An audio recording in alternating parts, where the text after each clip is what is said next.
애니메이션은 흰색 차를 향한 경찰 추격으로 시작된다. 두 차는 전속력으로 달리다가 경찰차 한 대가 충돌한다. 그 후 흰색 차 운전자가 동행한 소녀를 진정시키려 한다. 갑자기 경찰이 총을 쏘기 시작하자 소녀는 터널로 속도를 내내 터널 안에서 그는 엔지라는 소녀에게 미리 준 수류탄을 던지라고 말한다. 엔지는 수류탄을 던져 순찰차들이 충돌하며 뒤처지게 만든다.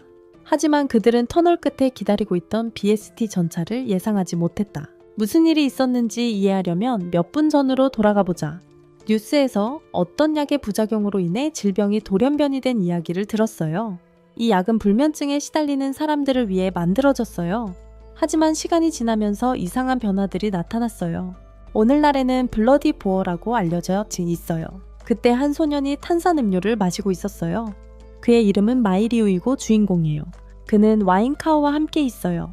두 사람은 거리에서 블러디 보어를 발견하는데 그 녀석은 다른 사람들을 겁주고 한 사람의 피를 먹고 있었어요. 갑자기 BST로 알려진 보안팀이 도착한다. BST 요원들은 진정용 다트를 사용해 블러디 보어를 무력화시키고 땅에 누운 그를 거칠게 때린다. 윙카오는 자신도 블러디 보어인 만큼 정부가 자신들을 이렇게 대하는 것에 화가 난다. 몇 분 후 엔지가 와서 경찰이 많이 모여 있다고 경고한다. 이것은 돌연변이를 일으킨 제약회사에 반대하는 시위 때문이다. 마이류는 오늘이 은행 강도하기 딱 좋은 날이라고 확신한다. 은행에서 세 사람은 여러 명의 인질과 함께 자신들을 숨기 위해 안경으로 가리고 문을 잠근다. 윙카오는 인질들을 위협하며 매니저에게 금고의 비밀번호를 묻는다. 하지만 매니저는 비밀번호가 매일 바뀐다고 말하고 윙카오는 믿지 않고 계속 협박을 이어간다. 마이리우는 자신이 거짓말을 하는 게 아니라고 주장하며 여러 조합으로 암호를 풀려고 노력하다가 결국 맞는 비밀번호를 찾아 데이터를 엔지에게 넘겨 금고를 열게 한다. 금고에서는 소액만 꺼낸다. 마이리우는 또 다른 동료인 치퐁에게 밖에서 기다리며 그들을 데리러 오라고 말한다. 매니저는 그들이 블러디 보어임을 깨닫고 은행이 그들 같은 사람들을 돕는 일을 맡고 있다고 말한다. 하지만 윈카오는 믿지 않고 그를 조용히 시키려고 여러 번 뺨을 때린다. 복도를 달리며 도망치는 동안 윈카오는 시간이 남았으면 더 많은 돈을 가져가지 않는 것에 대해 불평한다. 마이리우는 그들이 계획한 것은 딱 그 금액만 가져가는 것이었고 더도 덜도 아니라고 말한다. 엔지는 둘 사이의 다툼을 막기 위해 서두르라고 말한다. 몇 개의 노트가 바닥에 떨어지고 왕카오가 그것들을 주우려고 멈춘다. 화장실에서 엄마를 찾는 소년이 나타나고 있다는 사실을 모른 채 소년은 왕카오와 엔지를 보고 왕카오는 그를 죽이려고 한다. 하지만 엔지가 그를 막아서 방해한다. 왕카오는 얼굴을 본 그를 제거해야 하니 비켜달라고 엔지에게 요청한다. 엔지는 그에게 아직 어린아이일 뿐이라고 말하며 이성을 찾게 하려 한다. 하지만 왕카오는 움직이지 않고 엔지에게 비켜라고 위협한다. 마이리우가 개입하여 왕카오를 밀치자 그가 총을 쏘고 두 사람은 총을 빼앗기 위해 싸우기 시작한다. 그동안 엔지는 두려움에 떠는 소년을 보고 있다. 갑자기 엔지는 거리에서 사람들을 공격했던 피해 이버에 대한 짧은 기억이 떠오르고 이는 목걸이의 경보를 작동시킨다. 이 신호는 DGPS를 호출하여 경찰에 알리며 챔펑은 서둘러 달라고 말하기 위해 안으로 들어간다. 밖에 나와서 왕카오는 엔지를 두고 가고 싶어 한다. 그들은 쉽게 찾을 것임을 알기 때문이다. 엔지는 도망칠 수 있도록 머무르기로 하지만 마이류는 돈을 던져서 왕카오를 혼란스럽게 만들어 엔지와 함께 도망가고 다른 두 명은 남기려고 한다. 가는 길에 엔지는 왜 그랬는지 묻고 마이류는 항상 그녀와 함께 있고 싶다고만 답한다. 현재 마이류는 터널 밖에서 체포되어 탱크와 여러 순찰차에 둘러러 쌓여 있다. 이 강도 사건은 빠르게 뉴스에 보도되며 피해 입어 4명이 체포된 소식을 알리는데 이들은 같은 고아원에서 자랐으며 그중 한 명은 평화의 아이이다. 경찰서에서 마이류는 자신이 저지른 모든 위반 사항에 대해 듣지만 그는 아무것도 신경 쓰지 않는 태도를 유지한다. 경관은 짜증이 나서 마이류의 아버지가 BST 국장이라는 사실을 언급한다. 마이류는 아무 말도 하지 않고 쿨한 태도를 유지하며 이 모든 혐의로 15년 형을 받을 것이고 미성년자라 감형되어 보석금과 사회봉사로 형을 대신할 수 있다고 말한다. 경관은 짜증이 나서 그의 옷깃을 잡으며 15명이 죽은 것에 대해 후회하지 않느냐고 묻는다. 마이류는 강도 사건에서 아무도 죽지 않았다는 것을 알고 있어 충격을 받는다. 한편 고위 지휘관 회의에서 마이류의 아버지인 마이텐주는 이번 사건에 대해 전적인 책임을 진다. 한 고위 장교가 그에게 아내 문제처럼 상황을 해결할 것인지 묻는다. 마이텐주는 결과에 만족할 것이라고만 대답한다. 마이류와 그의 세 친구는 법정에서 선고를 받는다. 그들은 서로 누가 살인을 저질렀는지 의심하기 시작하지만 모두 무죄를 주장한다. 관계자들이 증거를 제시하자 판사는 4명 모두에게 사형을 선고한다. 마이류는 감방으로 끌려가고 그곳에서 아버지가 그와 대화하기 위해 기다리고 있다. 마이류는 아버지가 자신을 조롱하러 왔는지 아니면 구하러 왔는지 묻지만 아버지는 자신은 그럴 수 없다며 어머니의 이야기를 꺼낸다. 마이류는 그 말에 화가 나 어머니에 대해 말할 자격이 없다며 아버지처럼 행동하지 말고 다시는 보고 싶지 않다고 말한다. 마이텐주는 그의 손목을 잡아 자신의 손으로 팔 일부를 태우며 이제는 아버지와 아들이 아니라고 말한다. 마이류는 땅에 쓰러지고 마이텐주는 물러난다. 밤에 마이류는 세 친구와 함께 다른 감옥으로 이송되지만 도중에 차가 멈춘다. 마이류와 친구들이 있던 뒷문이 열린다. 몇 명의 경찰이 총을 들고 나타나 모든 탄환을 쏘기 시작한다. 과거에 마이텐주는 자신의 연구 결과물인 평화의 아이를 발표하는 기자회견을 연다. 기자회견에서 연구원 시만구층이 5살 소년 모습으로 마이류 옆에 나타난다. 시만은 마이류가 반은 인간 반은 블러드바이로이며 자신과 마이텐주의 아들이라고 발표한다. 시만은 마이류가 건강하게 자랐으며 폭력적인 성향이 없다고 진단하며 그가 인류의 희망이 될 것이라 믿는다고 말한다. 마이류는 두 사람의 둘러싸인 감방에서 깨어난다. 그는 그들 각각이 가방을 들고 있는데 그 안에 옷과 무기가 있다는 것을 알아챕니다.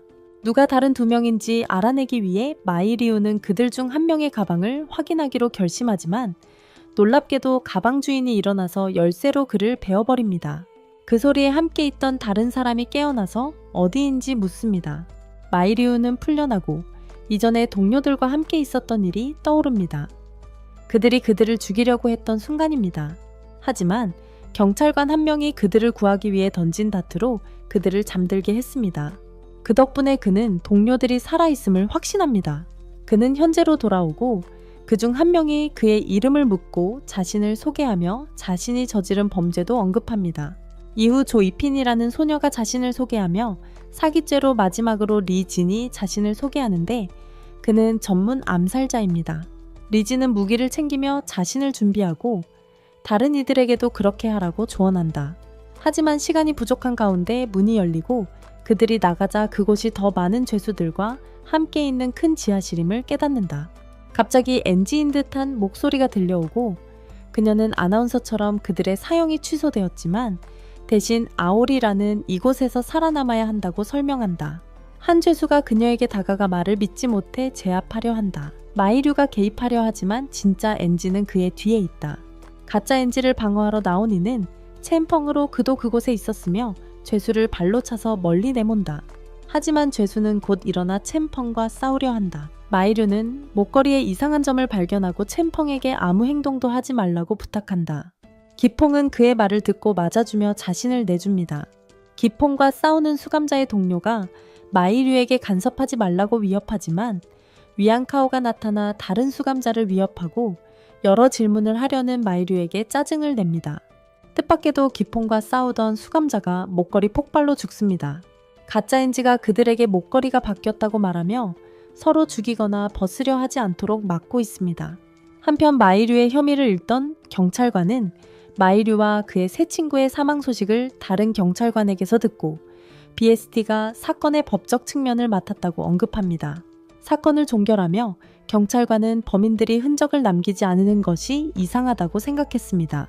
그래서 그는 전화를 걸어 사형 집행자들이 제거되거나 사라진 사건에 대한 보고를 요청했습니다. 아오리의 창고에서 가짜 엔진은 천장에서 떨어진 괴물에 의해 해체되는데 그것은 안드로이드임이 드러납니다. 괴물이 죄수들을 공격하기 시작하고 죄수들은 돌격 무기로 방어하지만 소용이 없다. 기퐁은 가짜 엔지가 로봇이라는 사실에 당황한다. 한편 마이류는 엔지와 함께 도망치며 도중에 더 많은 괴물들이 나타나자 조이핀을 데리고 달아난다. 반면 웬카오는 혼란 속에서 괴물들을 피해 도망치려 하고 사람들이 제거되기 전에 자살하는 모습을 목격한다. 죄수 한 무리가 문을 열기 위해 폭탄을 만들지만 괴물들이 공격하기 전에 던진다. 첸펑은 그 근처에 있었고 폭탄을 향해 달려가 던지며 문을 열고 대부분의 죄수들이 그 안으로 도망친다. 마이류는 괴물에게 포위당했을 때 곧 공격당하려던 순간 자신의 능력을 활성화시켜 괴물의 공격을 피하고 뒤로 날아가며 이제 엔지가 위험에 처한 것을 보고 그녀를 구하러 간다. 조이핀도 그에게 도움을 요청하고 마이류는 그들을 공기 덕트로 안전하게 끌어올린다. 멀리서 그녀는 거짓말을 하는 사람을 보고 그에게 도움이 필요하냐고 묻지만 그는 더 많은 몬스터를 제거하며 스스로 즐기고 싶다고 말하며 떠나라고 한다. 이 몬스터들은 총알이 아닌 검으로 죽는다. 공기 통로를 몇몇 미터 더 진행한 엔지와 아이들은 4개의 길이 있음을 경고하며 나누어 갈 수 있다고 말한다. 하지만 마이리우는 모두 함께 있어야 하기에 그렇게 하지 않기를 원하며 이 생각을 조이핀과 공유한다. 대신 마이리우는 엔지에게 총을 달라고 요청해 탄환을 빼내어 내 방향으로 흩뿌려 어느 길로 가야 할지 정하려 한다. 그 과정에서 엔지와 조이핀은 마이리우가 해모맨서라는 사실에 대해 이야기하는데 엔지는 몰랐던 사실이다. 마이리우는 왜 모두를 그곳에 데려왔는지, 자신과 같은 해모맨서가 더 있을지, 그리고 밖에 있던 엔지의 클론이 왜 있었는지 궁금해한다. 한편 지하실 밖에서는 죄수들이 문이 폭파된 뒤 아무것도 없다는 사실에 놀란다. 궁지에 몰린 해모맨서 죄수들은 힘을 사용해 몬스터들을 멈추고 때리기로 결심한다. 마이리우와 소녀들은 환기구를 빠져나와 사무실로 들어갑니다. 그 사무실은 오랜 시간 동안 버려졌던 것으로 보이며 쌓인 먼지 때문에 그렇습니다. 마이리우는 이곳이 3층이나 1층에 있을 것이라고 추측하며 안전을 위해 무기나 음식을 찾기 위해 이곳을 수색하기로 합니다. 그는 계속해서 조사하던 중 이곳이 긴급 상황으로 대피한 흔적이 있으며 사진이나 플레이어 같은 것들이 남겨져 있다고 봅니다. 조사를 계속하던 그는 벽에 걸린 건물 지도를 발견합니다. 자세히 살펴보니 건물 완공일이 2년 후로 되어 있는데 놀랍게도 건물은 50년 전에 버려진 것처럼 보입니다. 그리고 마이리우가 창밖으로 비슷한 다른 건물들을 바라보며 떠올린 이름은 아오리입니다. 그는 학교에 다닐 때 일반 학생들과 같은 반이었지만 자신만이 유일한 혈액형이었습니다. 고등학교 외곽에 혈액급 혈기가 들어와 여러 학생들을 죽이면서 BSD가 도착한다. 담임 선생님이 와서 마이류를 제외한 모든 학생들을 대피시키려 하지만 그녀에게 아버지의 요청으로 숨으라고 한다. 마이류는 숨으며 잠시 후 동급생들의 비명을 듣는다. 그 후 그는 로브라는 혈액급 혈기를 만나 그를 죽이려 하고 마이류를 지붕 위로 데려간다. 지붕에서 그는 협상을 위해 마이텐주가 직접 나타나기를 기다리지만 대신 드론이 와서 소통한다. 로드는 두려움에 떨고 있는 그의 아들과 자리를 바꾸자고 요청하지만 마이텐주는 그 요청을 거절하고 목표물이 나오면 경찰에게 총을 쏘라고 명령한다. 로드는 자신이 죽을 것을 알지만 먼저 마이류에게 혈액급 혈기가 사회에서 어떻게 멸시받는지 진실을 말한다. 그는 선생님과 그부들이 자신을 배신했고 자신을 잡아넣기 위해 혼자 남겨졌으며 이제는 그의 아버지도 등을 돌릴 것이라고 한다. 로드는 마이류를 놓아주며 죽는다. 마이류는 허공에 떨어지며 자신에게 일어나는 일을 이해하려 애쓰고 떨어지면서 위험을 느끼자 처음으로 자신의 능력을 발동시킨다. 현재 엔지는 조이펜과 옷을 바꿔 입는다. 조이펜은 그녀에게 사형 선고를 받은 진짜 이유가 남편을 살해했기 때문이라고 밝힌다. 사랑에 빠지면 그 사람을 오직 자신의 것으로 만들고 싶어 하기 때문에 엔지에게 마이류와 어떤 관계가 있는지 묻는다. 한편 마이류는 자신들이 있는 곳이 옛 학교 이름을 딴 곳임을 알고 상자들을 다소 생각에 잠겨 살펴본다. 다른 한편 요원은 피를 빨아먹는 자들인 모든 죄수들의 사진을 보는데 이들은 꽤 골치 아픈 존재들이지만 한 달 사이에 갑자기 제거되거나 사라진 것이 전혀 정상적이지 않다. 요원은 정보원으로부터 전화를 받는데 죄수들의 시신 기록이나 이후에 무슨 일이 있었는지에 대한 흔적이 전혀 없다고 전해 듣는다. 사진들 중에서 마이류의 사진을 보고 컴퓨터로 더 조사하기로 결심한다. 하지만 그가 조사를 시작하자 정보가 거부되어 아마도 마이텐주가 체면을 유지하려고 하는 것 같다고 생각하게 된다. 그때 요원은 마이류의 친구들에 대한 정보를 찾기 시작하고 그들이 모두 같은 고아원 출신임을 깨닫는다. 이 사실을 알게 된 요원은 고아원의 이름을 조사하기 시작하는데 그곳은 혈액의 혈기를 위한 공공복지고아원이었다. 한편 마이류는 엔지와 초이펜과 함께 건물을 돌아다니며 주변에 다른 사람이 없는지 확인한 후 움직일 준비를 한다. 주변이 안전하자 마이류는 그들에게 뒤따르라고 말하며 주변을 주시한다. 걷는 동안 엔지는 거기서 나갈 수 있냐고 묻고 마이류는 지금 우선순위는 무기와 음식을 찾는 것이라고 대답한다. 엔지는 그들이 방 안에 있다는 사실을 알아차리고 이상하게 생각하는데 덕트와 창고에서 충분히 멀리 나가지 않았기 때문이다. 마이류도 믿기지 않았지만 그들이 시공간의 교차점에 있다고 생각한다. 즉, 시간 속 어딘가에 잃어버린 곳이라는 뜻이다. 초이펜은 농담이라고 생각하지만 마이류는 즉시 농담이 아니라고 말한다. 그들은 과거, 현재, 미래가 교차하는 지점에 있으며 확신은 없지만 그렇게 생각하면 유일하게 말이 되는 설명이라고 한다. 엔지는 그들이 다른 세계에 있는지 묻고 마이류는 그렇다고 확언하며 건물 안에서 이상한 일이 벌어지고 있다고 언급한다. 소년들은 앞으로 나아가 벽이 부서지고 천장에 긁힌 자국이 있어 괴물의 존재가 있었음을 알 수 있는 곳에 도착한다. 지하실에서는 죄수들이 젊은 해모맨서의 도움으로 바리케이드로 막혀 있었는데 그는 이전에 열었던 문을 감옥으로 쓰인 용기들로 막았다. 괴물들이 크게 두드리며 소리를 냈고 젊은이는 오래 버티지 못할 것 같아 죄수들에게 도움을 요청했다. 그들은 그의 소리를 듣고 문으로 가 괴물들이 들어오는 것을 막으려 하며 뒤에 남은 이들에게도 도와달라고 격려한다. 챔페엉은 힘으로 밀어붙이면 결국 뚫릴 거라며 크게 기대하지 않는다. 그 옆에 절망에 빠진 죄수가 말한다. 도망치거나 이길 방법이 없다고 그래서 그는 폭탄을 이용해 목숨을 끊기로 결심한다. 저 괴물들이 그를 찢기 전에. 이 말을 들은 다른 죄수들은 폭발로 다치기 싫어지 피하려 하지만 그를 향해 달려가 그를 넘어뜨린다. 얼마나 힘들게 싸웠는지 폭탄을 빼앗지 못한다. 그런데 갑자기 총소리가 들리고 폭탄을 들고 있던 죄수를 죽인다. 챔펑이 폭탄을 집어들고 다른 사람들은 무슨 일이 일어났는지 궁금해한다. 이 사실을 알게 된 모두는 기뻐하지만 원카오만 충격을 받고 누군가를 죽인 것에 눈물을 흘린다. 챔펑은 죄수들에게 조용히 하라고 말하며 친구가 울고 있는 것을 듣는다. 다른 죄수들은 할 일이 없어서 문을 막으러 달려가고 원카오와 챔펑만 남는다. 챔펑은 자신이 혈육자라는 이유로 다른 아이들에게 공격당했던 기억을 떠올린다. 챔펑은 맞았던 기억과 그들이 상처 주는 말을 했던 일을 기억한다. 그 순간 웬 카오가 나타나 뒤에서 막대기로 아이 하나를 공격하며 도망가게 만든다. 채는 그를 멈추라고 말리려고 일어섰지만 갑자기 더 많은 아이들이 몰려와서 폭력을 휘두르고 떠난다. 그때 웬 카오는 울기 시작하고 챔펑이 위로한다. 현재 채는 그에게 침착하라고 부탁하며 함께 떠날 것이라고 약속한다. 챔펑은 문 앞으로 다가가서 젊은 히마만에게 조금만 열어달라고 요청한다. 그 젊은 남자는 미쳤다고 말하며 탈출하는 동안 집중하지 말라고 부탁한다. 하지만 채는 그들이 이렇게 가면 괴물들이 들어올 것이라고 설명한다. 그래서 그는 이전에 사용했던 수류탄을 사용하겠다고 요청하며 그것으로 문을 강제로 부수지 않고 어떻게든 열 수 있다고 말했어요. 마이루는 괴물에게 둘러싸여 있지 않은지 확인하기 위해 멈추었어요. 그곳에 총격전이나 전투가 있었던 것을 깨닫고 그곳에 있으면 위험하다고 생각했어요. 조이펜이 그에게 점프하는 능력을 사용할 수 없냐고 묻자 마이루는 아니라고 답하며 그의 능력은 중력을 만들어 그 안으로 떨어지는 것뿐이라고 말했어요.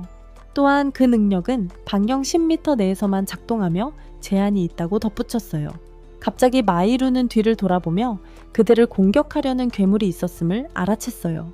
마이루는 소녀들의 팔을 잡아 끌어당기며 먹히지 않도록 막았어요. 그리고 그 괴물이 어디서 왔는지 자신의 감지 능력으로는 알 수는 없었어요. 더 이상 시간이 없다고 생각하며 소녀들에게 도망가라고 말했고 자신은 금속 막대를 들고 괴물의 머리를 치려고 했어요. 하지만 여러 번 때렸음에도 괴물이 쓰러지지 않고 소녀들이 숨을 곳으로 향하며 다가갔어요. 그런데 갑자기 또 다른 괴물이 나타난다. 엔지가 무기를 꺼내 겁을 주려고 하지만 소용이 없어서 탈출구를 찾으며 도망쳐야 한다. 초이펜이 반대편의 문을 발견한다. 엔지가 그 문에 도달한다. 하지만 초이펜이 그녀를 배신하고 밀치며 혼자 문을 들어간다. 엔지는 괴물에게 공격당해 심하게 다친다. 마이루가 그것을 보고 다른 괴물을 탈 것으로 이용한다. 그 위에 올라타서 다른 괴물 쪽으로 날아가 두 괴물이 충돌하게 만들어 엔지를 데리고 떠난다. 조이펜은 들어온 곳으로는 빠져나갈 길이 없다는 것을 깨닫고 마이루를 돕기 위해 다시 돌아간다. 마이루가 나와서 마이루가 쫓기는 것을 보고 그녀와 함께 가기 위해 손을 내민다. 하지만 마이루는 금속관을 잡고 날아가고 괴물과 홀로 남은 조이펜은 뒤에 남겨진다. 마이루는 땅에 관을 꽂아 말뚝 같은 것을 만들려고 애쓰고 많은 노력 끝에 성공해 괴물에게 말뚝을 박는다. 괴물은 큰 소리를 내며 마이루 위로 쓰러진다. 마이루는 가까스로 피하고 전투로 꽤 지친 상태다. 지하실에서 챔펑은 문을 열 수 없다는 말을 듣고 다른 죄수들이 조롱하는 가운데 기어오르기로 결심한다.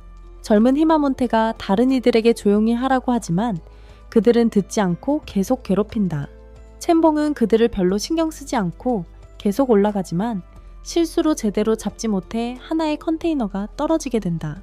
수감자들은 그것을 피하며 최악의 상황을 피하고 그가 일부러 짜증나게 하려고 한 것인지 생각한다. 치봉은 더 높이 올라가며 안지 로봇의 머리를 발견한다. 계속 전진하자 로봇 머리에서 이상한 푸른 빛이 나온다. 치퐁은 매우 좁은 출구를 찾았는데 혼자서 통과하려고 시도한다. 앞으로 나아가면서 괴물들이 계속 문을 부수려고 해서 상황이 복잡해지고 그가 부서지지 않도록 서둘러야 한다. 결국 끝에 도달했지만 빠져나갈 수 없을 것 같다. 그러나 신비한 손이 그를 잡아 끌어내어 그곳에서 빠져나오게 한다. 한편 마이루는 엔지의 상처를 확인하려 하고 상처가 꽤 깊은 것을 보고 출혈을 멈추려고 한다. 그는 아지가 사용하던 총을 보고 아직 살아있고 싸운 괴물과 매우 가까운 곳에 있었기 때문에 무기를 가져가기로 결심한다. 하지만 함정에 빠졌기 때문에 서둘러야 했다. 그래서 그는 총을 집어들고 탄환을 꺼내서 개머리판을 열고 화약을 추출하여 아지의 상처를 지혈하려 했다. 상처에 화약을 뿌리고 돌로 만든 불꽃으로 점화하여 출혈을 멈추었다. 그 일을 마친 후 그는 괴물을 죽이려고 했지만 놀랍게도 괴물이 신비로운 푸른 빛 속에서 사라지기 시작했다. 밀루는 충격을 받았지만 별로 중요하게 여기지 않고 아지에게 돌아간다. 반면에 챔펑은 빠져나오면서 그를 구한 사람을 만난다. 그는 잠들어 있던 듯한 미지의 남자로 방금 깨어났으며 두통 때문에 어디에 있는지 몰랐다. 치펑은 그에게 이곳에서 무엇을 하고 있느냐고 묻고 남자는 자신도 모른다고 답한다. 남자는 챔펑의 목을 잡으며 마이텐주가 어디에 있냐고 묻는다. 다른 곳에서 마이텐주는 상부로부터 신문을 받고 있었다. 그들은 어리의 사파이어에서 신호를 받았는데 그것이 마일루에게서 온 것이며 그가 왜 사파이어를 아들에게 줬는지 설명을 요구하고 있었다. 이에 마이텐주는 주저없이 그것이 필요했기 때문이라고 답했고 이는 사파이어가 매우 중요하다고 주장하는 참석자들을 화나게 만들었다. 하지만 마이텐주는 자신의 연구 방식을 이해하지 못하는 그들을 장로라고 비웃었고 참석자들은 피열기는 쓸모없다고 그를 꾸짖으며 분노했다. 그들 중 한 명이 그에게 왜 사파이어를 아들에게 줬는지 이유를 물었다. 그러나 마이텐주는 이유는 없으며 모든 가능성을 고려했을 때 그가 유일한 후보였다고 말했다. 그렇게 그들은 이번만 예외로 회의를 마치며 그의 위치를 잊지 말라고 당부했다. 마이텐주는 은신 중이던 BST의 무장병사들에게도 철수하라고 명령했다. 한편 마이류는 탈출구를 찾기 위해 금속 막대기로 벽에 구멍을 내려고 필사적으로 애쓰고 있었다. 그가 그렇게 할 때 그는 강도 사건의 순간들을 떠올리며 오판으로 인해 무너졌던 일과 그들이 사형 선고를 받았던 일을 기억한다. 좌절감에 메탈 막대가 부러지면서 마이리우가 땅에 넘어지고 울면서 진정하려 하고 그녀는 에인지에가 죽는 것을 원하지 않는다. 갑자기 그는 아버지가 준 상처에서 이상한 푸른 빛이 나타나는 것을 관찰하고 그 순간 아버지가 어떤 것을 심어줬다는 것을 깨닫는데 그것이 바로 사파이어였다. 마이리우는 무의식 중에 사파이어 인터페이스를 활성화시키는데 이는 일종의 인공지능 또는 고급 기술로 명령에 따라 작동한다. 테스트를 위해 마이리우는 블러디보렛에 대해 묻고 사파이어는 그들에 대한 기밀 정보와 기록된 모든 사건들을 제공하기 시작한다. 마이리우는 흥분하며 블러디 보리스 간의 수혈이 가능한지 묻고 사파이어는 그렇다고 대답하며 효과와 안전성에 대한 많은 보고 사례가 있다고 말한다. 다만 특별한 경우에는 거부 반응이 나타나 사망에 이를 수 있다고 덧붙이며 사례는 적다고 강조한다. 심지어 호환 혈액형의 수혈에서도 수혈자가 광란에 빠질 수 있으니 수혈 시 조심해야 한다고 경고한다. 마이리우는 자신의 혈액이 맞는지 확인하여 블러디보레에게 수혈이 가능한지 묻는다. 사파이어는 그렇게 하며 그에게 하프블러디 보어의 피가 인간의 피와 비슷하지만 블러디 보어에게 전달될 수 있다고 말한다. 대화를 마치기 전에 그는 아오리에 대한 정보를 찾는데 아오리는 이전에 아오카로 알려졌으며 43년 전에 불면증을 치료하기 위해 성공적으로 개발된 자장가라는 약물이 만들어진 과학 연구 구역이었다는 것을 알게 된다. 그리고 2년 후 그 약물은 부작용으로 블러디 보어를 탄생시켰다. 이 때문에 정부는 블러디 보어를 격리하기 위해 아오카를 완전히 폐쇄했다. 같은 해 블러디 보어를 거부하는 반대 세력이 증가하면서 격리 계획은 제거 계획으로 바뀌었고 이로 인해 내전이 발생했다. 정부는 아오카에서 대량 살상 무기를 사용하기 위해 비상사태를 선포했고 완전히 파괴했다. 그 후 아오카 지역은 아오리로 이름이 바뀌었다. 마이류는 이 모든 정보 번탑시오 보고보이 놀란다 이때매이다. 더 궁금해진 그는 사형 선고를 받은 죄수들에 대해 조사한다. 하지만 이 정보는 비밀번호가 필요하다. 다른 방법이 없던 그는 사파이어 인터페이스를 닫고 아직 의식이 없는 안지에게 간다. 망설임 없이 손목을 깨물어 피를 내고 안지에게 마시게 한다. 창고에서 챔펑은 자신을 붙잡은 수상한 남자에게서 벗어나고 그 남자는 그가 들고 있던 수류탄을 낚아챈다. 갑자기 괴물이 나타나고 수상한 남자가 한 방에 쓰러뜨린 뒤 컨테이너 안에 던져 넣는다. 죄수들은 무슨 일이 일어난 건지 궁금해하며 수상한 남자를 본다. 젊은 히마맨이 그를 알아보고 정부가 S급 범죄자로 지정한 분류된 블러드바이어 루야오라고 말한다. 루야오는 다른 몬스터들에게 빠르게 포위당하지만 그는 즐기려는 듯 미소를 지으며 하나씩 몬스터들을 처치한다. 감옥에 있던 사람들은 그의 강함을 보고 그를 멍청이로 여겨도 그의 이름을 외친다. 한편 마이류는 계속해서 자신의 피를 안지에게 전달했지만 어느 순간 안지가 흥분하여 깨어나 그를 공격하며 더 많은 피를 물어뜯어 그를 의식을 잃게 만든다. 몇 분 후 여성 형상의 영혼이 마이류에게 다가온다. 창고로 돌아가서 리신이 나타나 루야오를 공격하지만 루야오는 한 발로 그를 막으며 다시 만난 것을 기뻐한다. 이것이 리신을 불쾌하게 만들어 다시 검으로 공격하지만 루야오는 쉽게 피하며 더 진지하게 하라고 말한다. 모두가 그들이 얼마나 강한지 보고 충격을 받으며 자신들을 향해 다가오는 것을 보고는 피해가려고 비켜선다. 루야오는 리신이 감옥에 있는 사람들을 다치지 않기 위해 참는 것이라고 생각하고 그들을 괴롭히기로 결심한다. 그는 그들의 검 하나를 훔쳐 함께 싸우며 주의를 딴 데로 돌린다. 리신은 재빠르게 또 다른 무기, 이번에는 일종의 마체테를 꺼내 그에게서 빼앗긴 검을 부러뜨린다.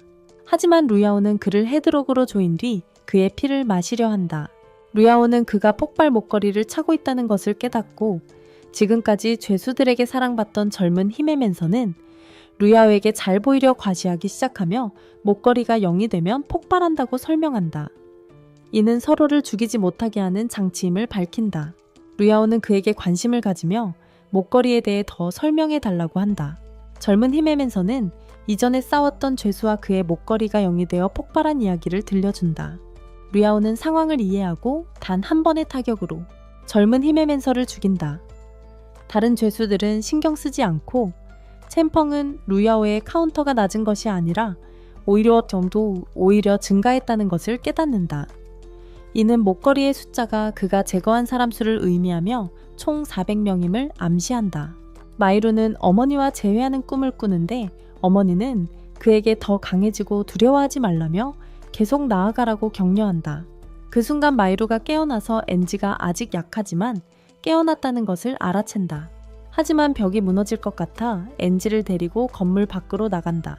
마이루는 좁은 곳을 지나가며 걷고 엔지는 무슨 일이냐고 묻는다. 그녀는 자신이 피를 마셨던 것만 기억한다고 한다. 마이루는 그녀를 걱정하지 말라고 하며 아마 꿈을 꾼 것일 거라고 말하고 더 이상 말하지 말라고 하며 에너지를 아껴야 한다고 한다. 마이루는 자신이 건물에 대해 조사한 내용을 말하며 멀지 않은 곳에 병원이 있다고 하여 그쪽으로 가고 있다고 한다. 엔지는 왜 항상 위험에 처했을 때마다 자신을 구하는지 묻자 마이루는 그들이 만났던 때를 기억한다고 답한다. 마이루는 어렸을 때 처음 고아원에 왔을 때를 기억하며 첸퐁과 윈 카오를 만났고 그들이 귀찮은 아이들 중 하나였다고 생각했다고 한다. 갑자기 엔지가 나타나고 마이루가 그녀를 보면 그녀가 어머니를 기억하며 울기 시작한다. 엔지가 이를 눈치채고 그에게 다가가 위로하며 그의 가장 좋아하는 장난감을 주고 친구가 된다. 현재에서 마이루는 그에게 그녀를 봤을 때 어머니가 생각났고 그 순간 그녀를 지키겠다고 맹세했다고 말한다. 엔지는 아직도 그를 믿지 못하며 정말 고아인지 묻는다. 지하실에서 죄수들은 다른 문을 열려고 시도하고 겨우 조금 움직인다. 루야오는 리신에게 무슨 일이냐고 왜 거기에 있는지 그리고 그가 죽인 괴물들이 무엇인지 묻는다. 하지만 리신은 그저 귀찮게 하지 말고 따라오라고만 말한 뒤 그를 내버려 둔다. 한편 첸펑은 윈카오와 함께 마이루와 엔지를 찾을 계획을 세운다. 윈카오는 마이루가 모든 일의 원인이라 생각하며 그녀가 엔지와 다른 소녀와 함께 통풍구를 통해 떠나는 것을 보고 그들이 자신을 버렸다고 생각해 반대한다. 첸펑은 그를 믿지 않지만 윈카오는 그를 목격했다고 주장하며 은행 사건 이후 그 사람들이 제거된 사람이라고 생각한다. 하지만 첸펑은 그에게 그 일에 대해 추측하지 말라고 부탁한다. 그 순간 루야오가 다가와서 첸이 입을 옷을 달라고 하자 그는 주저하지 않고 그것을 건네준다. 그 와중에 윈카오는 루야오에게 그들이 빠져나갈 수 있도록 도와달라고 부탁한다. 그와 동시에 마이루는 주변에서 용을 본 것을 보고 계속하기 전에 잠시 쉬기로 한다. 엔기에는 그녀를 떠나달라고 하며 자신보다 더 중요한 일이 있다고 말한다.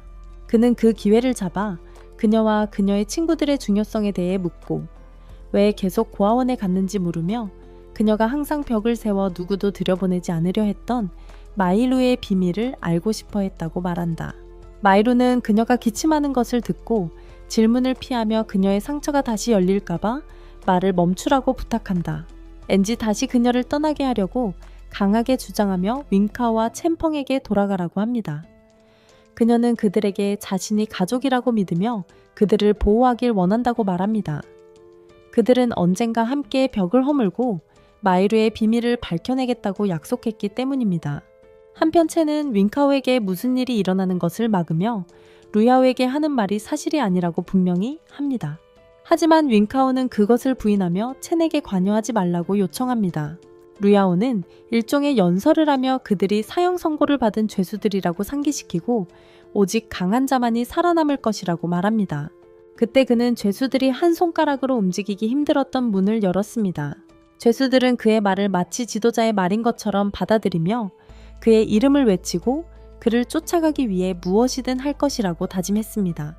그들 중에는 윈카오도 있었으며 첸펑이 그들에게 엔지를 찾으라고 상기시키자 그는 계속 따라가기로 결심합니다.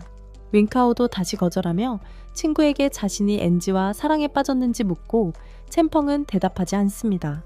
갑자기 리신이 나타나서 그들이 다른 소녀와 함께 컨테이너에 있었고 그녀가 힘을 써서 두 소녀와 함께 도망치는 모습을 봤다고 말했어요.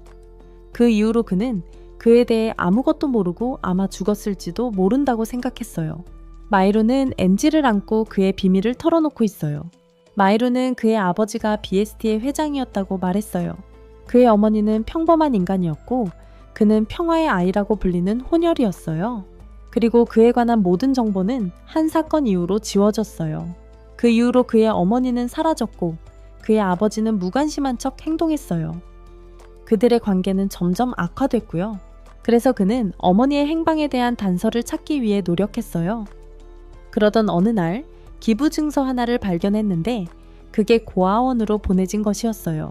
그는 그곳에 가서 어머니를 찾으려고 했지만 결국 그들과 만나게 되었어요.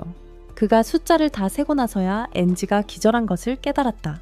고아원에서는 요원이 전 관리인과 이야기를 나누고 있었고 그 관리인은 사망한 원장에 대해 이야기하며 부동산 측에서 고아원 부지를 매물로 내놓았다고 전했다.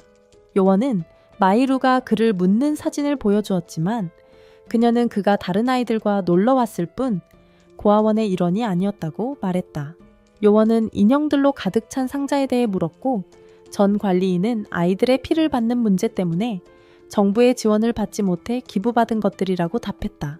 요원은 기부자 명단을 요청하며 그녀가 꺼낸 인형 안에 숨겨진 마이크를 발견했다. 챔페옹은 마이루가 탈출한 덕트에 대해 묻지만 리씨는 그가 두 소녀와 함께 현능력으로 떠나는 것만 봤다고 말해 챔펑을 놀라게 했다. 그는 그의 능력을 몰랐기 때문이다. 리씨는 더 이상 질문에 답하지 않고 지쳐서 루야오가 죽인 괴물들의 시체를 보기로 한다. 채는 자신이 그런 사람이 아니라 약간 혼란스러웠을 뿐이라며 사과한다. 그때 괴물들의 시체들이 사라지기 시작하고 그중 하나에서 인간 모양의 수정체가 나타난다. 챔페옹기. 그것이 시체 안에 왜 있었는지 궁금해하며 잡아보지만 리신이 그것을 빼앗아가자 수정체가 녹기 시작한다. 리신이 놓치지만 일부가 그에게 달라붙어 몸속으로 들어간다. 그 후 리신은 그를 도와 마이루를 찾겠다고 제안하며 그에 대해 조금은 호기심이 있다고 말한다. 다른 곳에서 요원이 사무실에서 대부분의 봉제 인형들이 도청당한 것을 발견하고 모든 오디오를 재생하기 시작한다. 마이루와 그녀의 친구들이 고아원 판매에 대해 이야기하는 목소리를 듣고 놀란다. 그리고 은행을 털기 위한 계획을 세우기로 했다는 이야기를 듣는다. 그럼에도 불구하고 모두 체포될까 두려워하며 계획이 실패할까 걱정한다. 하지만 마이루는 그들을 격려하며 성공할 것이라고 말한다. 아오리에서 마이루는 뛰다가 우연히 엔지를 떨어뜨리고 그녀를 주우면서 친구들의 목소리를 듣기 시작한다. 당황하고 죄책감을 느낀다. 갑자기 뒤에서 괴물이 나타난다. 마이루는 일어나 공격 태세를 갖추며 싸움을 시작할 준비를 한다. 한편 리신과 챔펑은 마이루가 있던 복도를 지나가며 시체를 찾지 못한다. 그들은 그가 아직 살아있다는 것을 알았다. 갑자기 두 사람은 큰 소리를 듣고 문을 열었을 때 마이루가 괴물과 싸우고 있는 것을 발견한다. 마이루는 돌로 때리려 하지만 괴물에게는 전혀 상처를 입히지 못한다. 괴물은 돌을 쳐내고 마이루는 괴물을 넘어뜨려 기둥에 부딪히게 하려 한다. 하지만 그 과정에서 그는 또 다른 괴물이 노리고 있는 엔지의 몸을 방치한다. 마이루는 엔지를 구하려 일어나지만 그 전에 기절하고 만다. 마이루는 무슨 일이 있었는지 기억하지 못한 채 눈을 뜬다. 일어나자 그녀를 보고 도망가는 소녀를 본다. 마이루는 그녀가 어디에 있는지 궁금해하며 주변을 돌아다니고 챔펑과 리신, 아직 의식을 잃은 엔지와 만난다. 챔페옹은 짜증 섞인 표정으로 일어나 마이루를 때릴 준비를 하며 엔지가 죽었다고 주장한다. 마이루는 충격에 빠지고 그녀를 지키지 못한 것에 좌절하며 챔펑의 맞음에 응한다. 싸움 도중 둘 다 울음을 터뜨린다. 밤이 되자 챔펑은 마이루에게 무슨 일이 있었는지 어떻게 그녀를 찾았는지 설명하며 리신이 도와줬다고 말한다. 이 말을 들은 마이루는 그에게 고마움을 표하고 왜 힘을 사용하지 않았냐고 묻는다. 마이루는 예전에 그것을 사용한 적이 있다고 답합니다. 그 말을 듣고 진펑은 왜 자신에게 해모맨서인 사실을 말하지 않았냐고 묻고 마이루는 침묵합니다.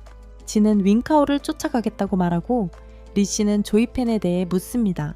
마이루는 아무 말도 하지 않고 리씨는 그가 죽었다는 걸 이해합니다. 대화를 끝내고 각자 제 갈 길을 갑니다. 진은 어린 시절 친구들과 함께 찍은 사진을 보며 울기 시작합니다. 반면 리씨는 자신의 칼로 스스로를 먹이면서 있었습니다. 한편 카오는 유야의 명령에 따라 적응하며 복종하는 동안 결국 신비한 소녀는 큰 상처에도 불구하고 엔지 위에 누워 있습니다. 그녀의 방에서 마이루는 엔지가 다가오는 것을 보지만 그녀가 사라지자 그냥 상상이라고 생각한다. 그러나 마이루는 일어나서 엔지의 방으로 가서 그녀가 깨어있는 것을 본다. 엔지는 어디냐고 묻고 그때 청펑이 나타나서 울면서 그녀를 안아준다. 그 후 그들은 엔지에게 무슨 일이 있었는지 설명하며 그녀가 죽었다고 말한다. 그녀는 아무것도 기억하지 못한다고 말하며 단지 마이루와 함께 도망치던 괴물들만 기억한다고 한다. 두 소녀는 그녀에게 쉬라고 하지만 그녀는 자신 옆에 금발 소녀가 있었다고 말한다. 그러나 그녀가 그녀에게 말을 걸려고 하자 그 소녀는 도망쳤다. 청펑은 그게 얘라고 말하고 마이루는 그녀에 대해 묻고 청은 얘의 존재를 알아차리고 내려오라고 한다. 얘가 내려오지 않자 엔지는 부드럽게 말을 걸었고 챔펑은 위협적인 태도로 다가갔다. 얘는 엔지 뒤에 숨으면서 첸을 차며 그 자리에서 내려왔다. 마이루는 그녀가 블러드 바이 보임을 알아차리고 어디서 데려왔냐고 물었다. 첸은 그들을 찾던 중 시끄러운 소리가 괴롭혀 두통이 생긴 방을 지나쳤다고 설명하기 시작했다. 리씨는 소리가 나는 곳을 찾아내어 들어갔는데 그 방은 첸펑의 감각을 마비시키는 노란 액체로 가득 차 있었다. 첸페엉은 나가려고 했지만 리씨는 계속 앞으로 나아가 바닥에 누워있는 얘를 발견했다. 모든 것이 녹아내리는 것을 본 리씨는 여성 공포증이 있는 첸펑에게 얘를 안아달라고 부탁했다. 첸은 믿기지 않는 듯 얘를 들어 올려 그곳을 떠났고 첸은 노란 액체에 맞아 재킷을 벗어야 했는데 재킷은 방과 함께 녹아내렸다.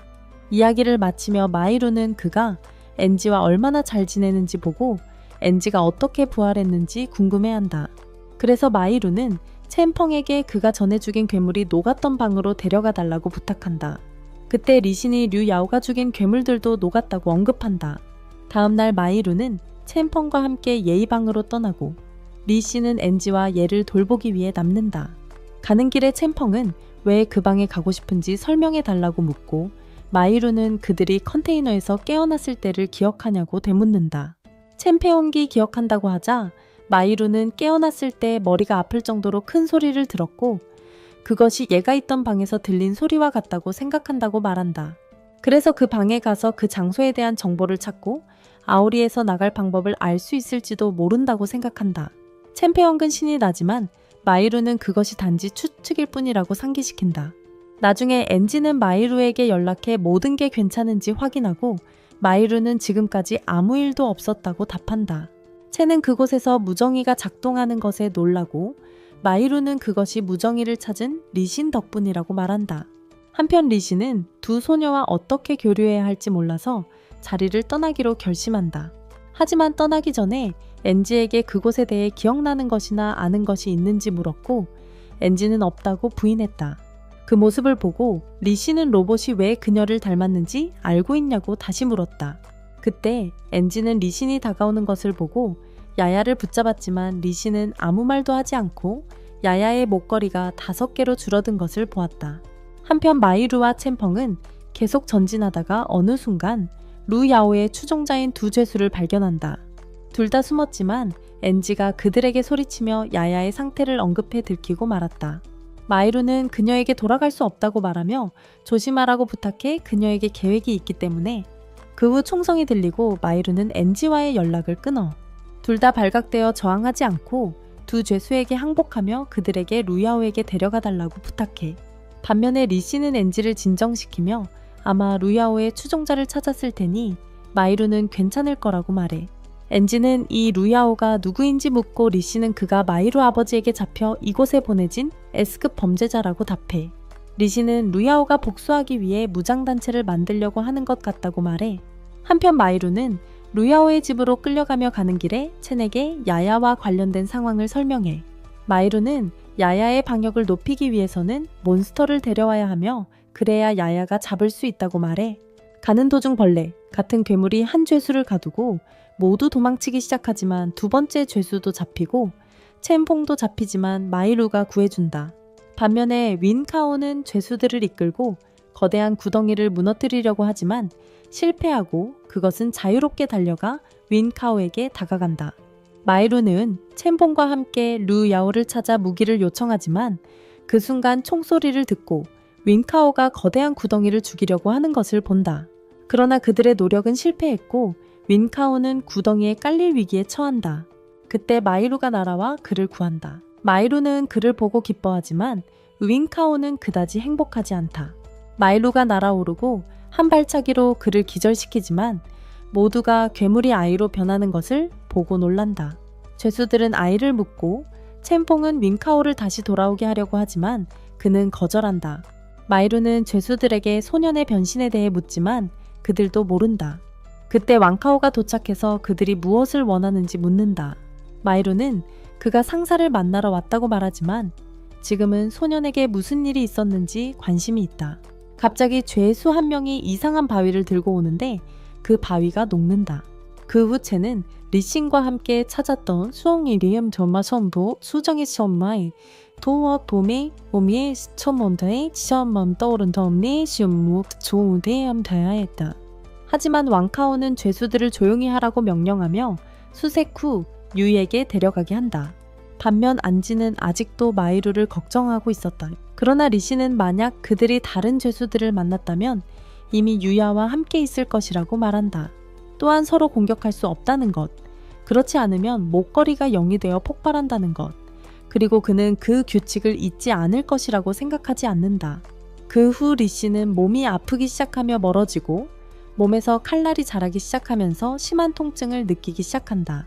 마이루는 루야오에게 가는 도중첸이 매우 산만하다는 것을 눈치채고 그가 리신 손에 있던 수정이 녹았던 것을 기억하며 그것이 변해서 안지에게 상처를 줄까 걱정한다고 설명한다. 그래서 그는 마이루에게 돌아가자고 제안한다. 하지만 마이루는 이미 너무 멀리 왔다고 말하며 루야오와 협상하고 가능한 빨리 돌아가기를 원한다. 그녀가 루야오의 방에 도착했을 때 그는 한 소녀와 즐거운 시간을 보내고 있는 것을 본다. 마이루는 그 소녀가 조이페님을 깨닫는다. 루야오가 마이루를 자신의 방으로 안내한다. 마이루는 그의 무기를 빌려달라고 부탁하며 리신에게 무슨 일이 있었는지 이야기한다. 루야오는 그것이 그녀의 능력이 깨어날 징조라고 말하며 그녀가 원하는 것이 무엇인지 묻는다. 마이루는 목걸이에 대해 이야기하며 공격을 받으면 카운터가 폭발하며 응으로 떨어진다고 말한다. 하지만 그가 했던 것처럼 몬스터를 죽여 카운터를 올리지 않으면 여행이 될 수도 있다고도 한다. 그래서 싸울 줄 모르는 소녀를 돕기 위해 그의 무기를 빌려야 한다고 한다. 루야오는 왜 그녀를 구하려 하는지 웃으며 묻는다. 마이루는 그녀가 그에게 중요한 누군가를 구했다고 언급한다.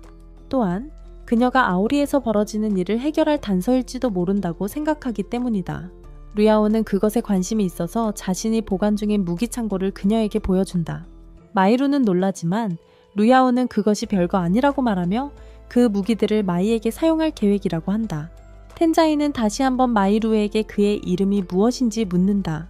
안지는 여기저기 예야를 찾다가 그녀가 무서워하며 무언가 나쁜 일이 일어날 것처럼 탁자 밑에 숨은 것을 발견한다. 한편 리신이 그를 공격하러 달려오고 안지는 숨은 뒤 라디오를 잡는다. 루야오가 있지만 리신이 몸에서 더 많은 칼날을 내뿜으며 회전하기 시작해 그들이 숨었던 곳이 완전히 무너진다. 루야오는 무기로 가득 찬 서류 가방을 그들에게 건네며 이 무기들이 공짜가 아니라고 말한다.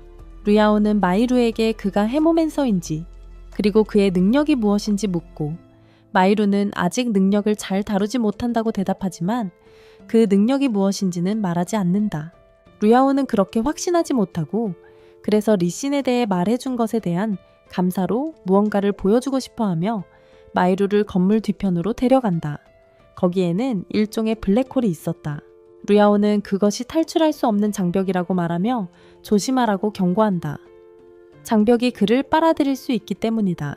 루야오는 탈출하려면 장벽을 파괴해야 한다고 말하며 협력하자고 요청하지만 마이루는 그 제안을 거절한다.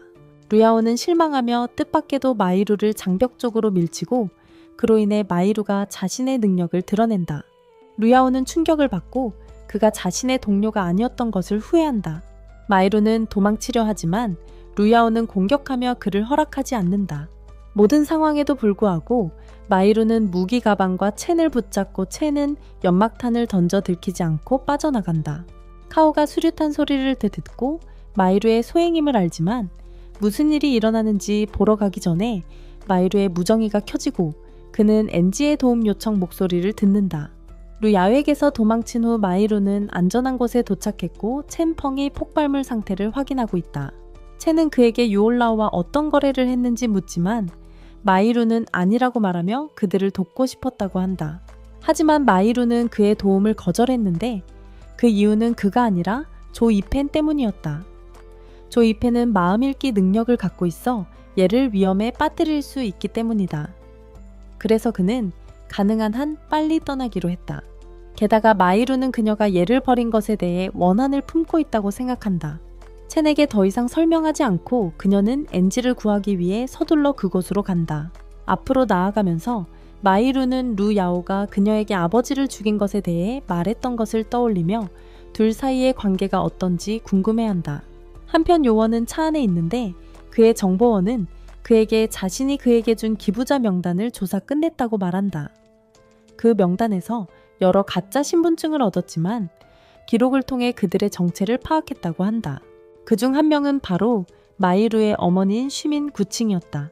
요원은 그 이름에 관심이 있고 첩보원은 그녀의 실종 이후에도 계속된 그녀의 기부가 이상하다고 말합니다.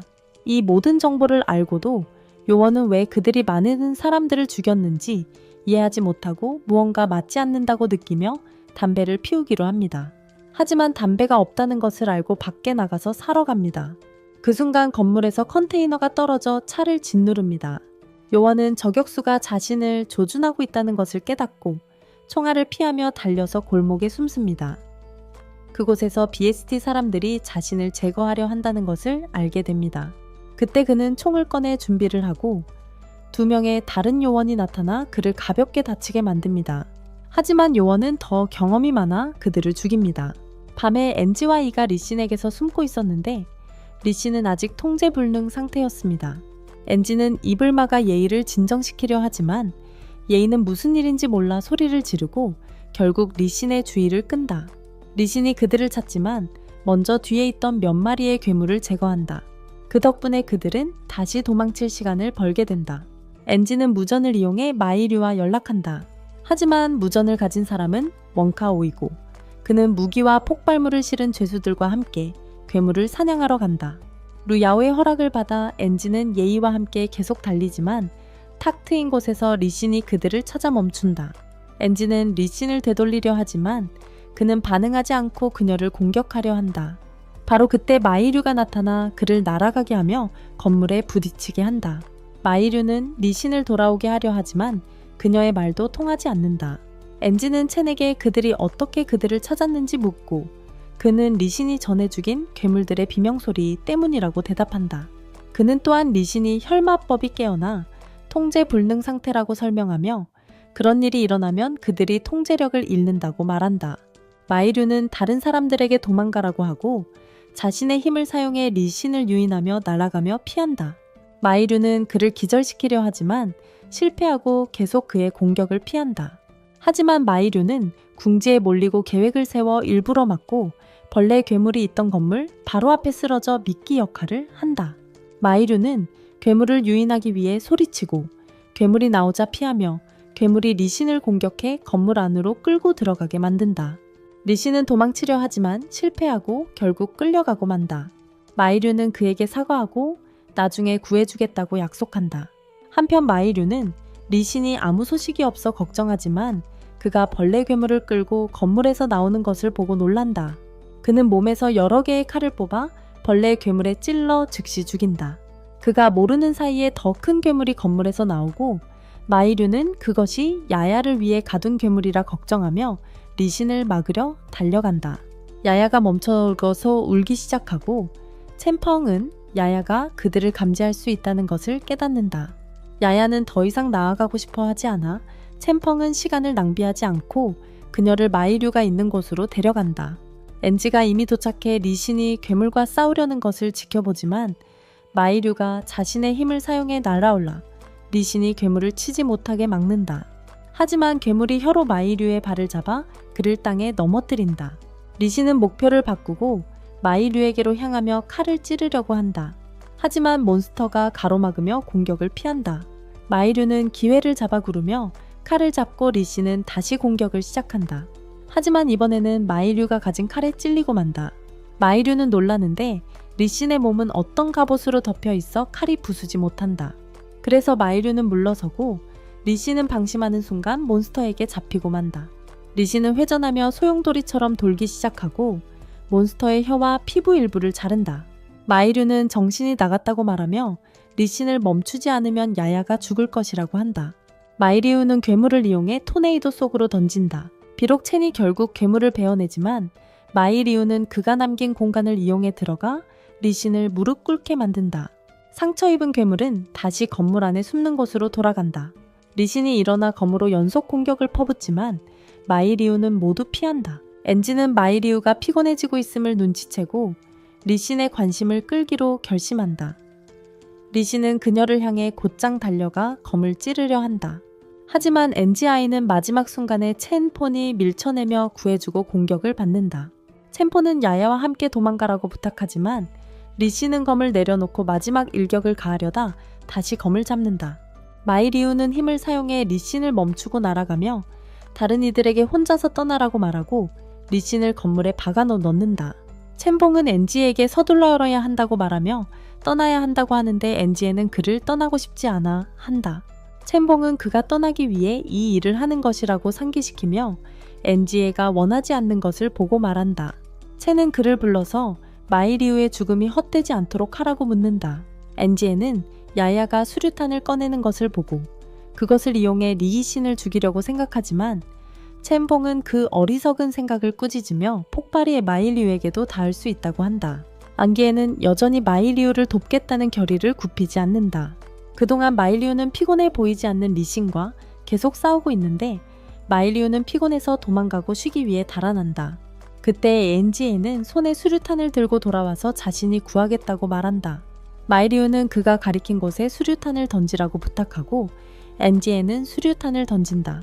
마이리우는 성공했지만 그가 예상하지 못한 건 리신이 수류탄을 방향을 바꿔서 바로 마이리우 옆에서 폭발하게 만든 거였어. 엔기 마이리우가 죽을 것 같자 혈류를 활성화해서 수류탄을 리신에게 돌려보냈고 그게 그의 얼굴에 폭발했어. 폭발이 마이리우에게 닿아 그가 땅에 쓰러지고 리신은 의식을 잃었어. 엔기는 달려가서 마이리우를 도우려 했지만 그가 반응하지 않는 걸 봤어. 그 순간 리신이 일어나 천천히 엔기를 향해 다가오는 걸 보고 엔기는 칼을 꺼내 그를 찌르려고 했어. 하지만 그 순간 누군가 그녀를 막았고 자세히 보니 마이리우였어. 그는 일어나서 그녀가 의식을 잃은 리신을 해치지 못하게 했어. 엔기는 울기 시작했지만 마이리우는 이제 모든 게 끝났다고 그녀를 안심시켰어. 엔기는 칼을 떨어뜨리고 마이리우는 그녀에게 자신을 구해줘서 고맙다고 했어. 나중에 리씨는 여전히 의식을 잃고 있었다. 마이류는 리신이 괜찮을 거라고 확신한다. 챔페옹은 그를 묶는 것이 낫다고 생각한다. 반면 엔지는 리신을 죽이려 했던 자신 때문에 모두를 위험에 빠뜨렸다는 죄책감을 느낀다. 하지만 마이류는 그녀에게 잘못한 것이 아니라고 위로하며 그녀 덕분에 자신과 리신 둘 다 살아있다고 말한다. 만약 그가 부탁한 대로 떠났다면 둘 중 한 명은 죽었을 것이다. 이로 인해 챔펑은 이제 마이류의 엔지와 함께 도망치려는 결정을 존중하고 싶었지만 미안한 마음이 든다. 자신이 다쳐서 별 도움이 되지 않을 것임을 분명히 한다. 마이류는 엔지에게 무전을 달라고 하며 야야를 구하기 위해 건물에 폭발물을 설치하러 서둘러야 한다고 말한다. 마이류가 무전을 사용하며 그는 폭발물을 설치하기 위해 건물 안으로 들어갈 것이라고 설명한다. 몬스터가 공격하지 않길 바라며 만약 공격하면 자신의 능력을 사용해 탈출할 수 있다고 한다.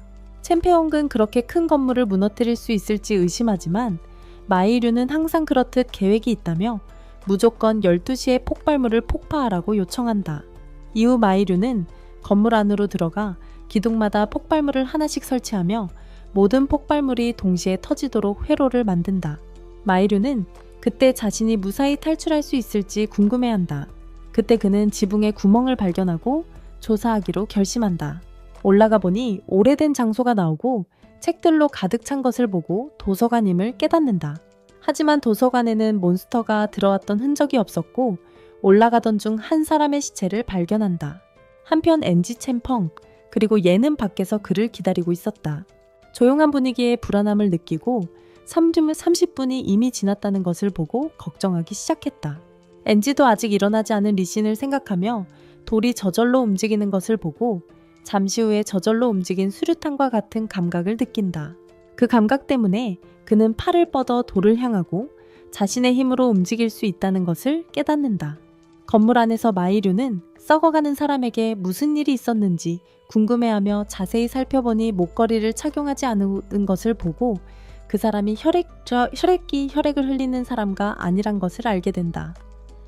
그는 그 사람이 데오리 거주민으로 대피하지 않는 사람임을 결론 짓는다.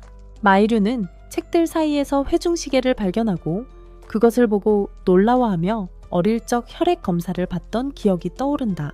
마이류는 엄마를 찾고 있었고 또 다른 사람 엄마의 동료를 만나 그가 회중시계를 건네준다. 현재로 돌아와서 마이류는 그것이 같은 시계임을 보고 흥미로워하며 더 많은 것을 찾기 시작한다. 그러다 서랍에서 빨간 책을 발견하는데 그것이 일기장임을 알게 된다. 일기장에는 과학자들이 동굴을 발견했고 그곳에 많은 곤충들이 있었으며 그들이 그것을 통제할 수 있다고 생각했다는 이야기가 적혀 있다. 하지만 상황이 통제불능이 되어 더 많은 사람들을 아오리로 데려가야 했어요. 책에서 그는 비밀번호를 발견하고 사파이어의 인터페이스를 활성화시켜 더 많은 정보를 찾기로 결심합니다. 사파이어는 아오리로 끌려간 사람들의 사진들을 보여줍니다. 그 중에는 어릴 적의 엔지 사진도 있습니다. 마이류는 더 조사하기로 하고 그가 어머니와 아버지 옆에 있는 사진을 보며 BSD가 실험에 관여했음을 확인합니다. 갑자기 마이류는 도서관에 몰래 침입한 괴물에게 공격당합니다. 마이류는 자신의 힘으로 도망치고 폭탄을 준비합니다. 하지만 그는 거대한 괴물에게 포위되고 또 다른 괴물이 나타나 거대 괴물과 싸우기 시작합니다.